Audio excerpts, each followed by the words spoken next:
Hey guys, Besa Gordon here. So recently went to my very first Seattle Kraken game, and not only was it a vibe, I did so many things before the game even started. We had to get it on film. So for starters, when I first got there, I linked up with my girl Alicia, who was not only the executive director over at the Seattle CityClub, but she's a part of the 32 Club, which is basically the first fan club of the Seattle Kraken. Even though my girl is from Detroit, she still has love for the Kraken. You know, that's my home team. That's where I grew up, so I love this rivalry. You know, I got my split fandom going, but I know it's going to be a good game. Once we got our press passes, it was up to the press box to link up with Chuck from Circling Seattle Sports to find out what was really going on tonight. Well, it's Black Hockey History Night here at Climate Pledge Arena. The Kraken are hosting the Detroit Red Wings. My friend Alicia's got the hat going on. It's a big night. Obviously, it's great to have our friends here with us. Detroit's on a little 5-game win streak. You know, they're obviously doing their part, but to have the Kraken be one of the 14 teams in NHL that have a Black Hockey History Night, you know, obviously that's disappointing to hear that number, but good to know that this franchise is one of those 14 that's doing that. So come on, Seattle, for getting it right. From the beginning. Now, while I was talking with Chuck, he told me that my name was actually on the press seating board, and you already know I had to check out where that was, and I'm not gonna lie, I was pretty hype about that because I think that was the first time that I've ever seen my name on a press wall, which was super duper official. But afterwards, we had to keep moving because we definitely had a tight schedule, and it was off to see the voice, Everett Fitzhugh. What's going on? AKA Everett Fitzhugh himself. And while talking with him, I definitely had to ask, what does it mean to be the voice? For me, this is the first goal that I set for myself as a 17-year-old college freshman. Like, I wanted to be an NHL broadcaster. And for me, I fell in love with broadcasting. I fell in love with broadcasting hockey after my first game at Bowling Green. I went to school in Ohio. It's a huge honor and a huge responsibility to be able to do something like this at this point in my life. Now, while talking to Everett, you definitely cannot ignore his stylish ways. So I had to ask him, do you have a stylist or is this of your own? So I have a stylist, also known as my wife, Shelly. She was my girlfriend, then she was my stylist, and then she was my stylist fiance, and now she's my stylist wife. So I got my outfit there. She hooked me up with my Christmas present, inside and out. Got the little fits right there as well. Oh yeah, got the little fits right in there.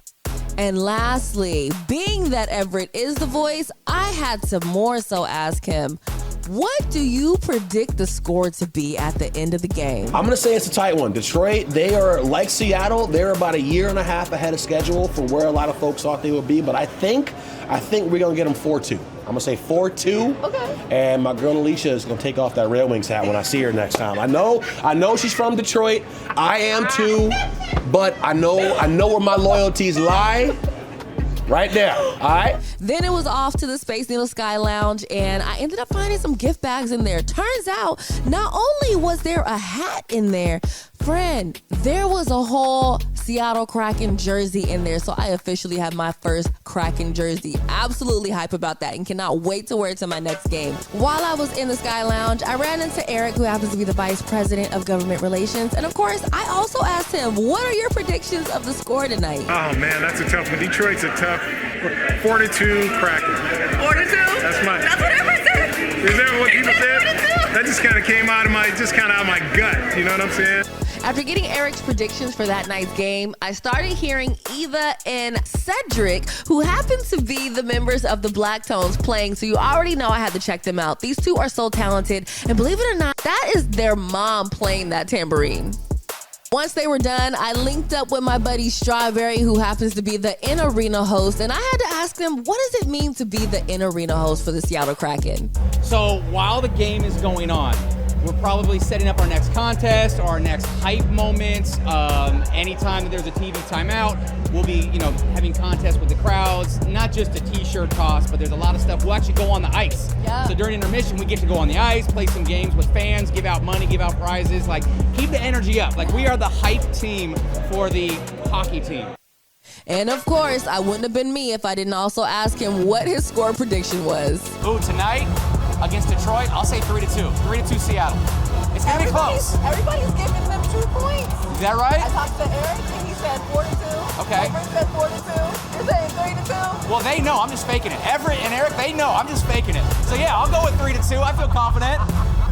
Once I was done catching up with Straw, I had to talk with the man of the hour, Ari G, who happens to be from Skyway. Not only is he a painter, he is an artist, a musician, and so much more. And he actually created the new Seattle Kraken logo for the Black History Night. So, of course, I had to ask him what his inspiration was behind his design. So I wanted to emphasize like 2 main things.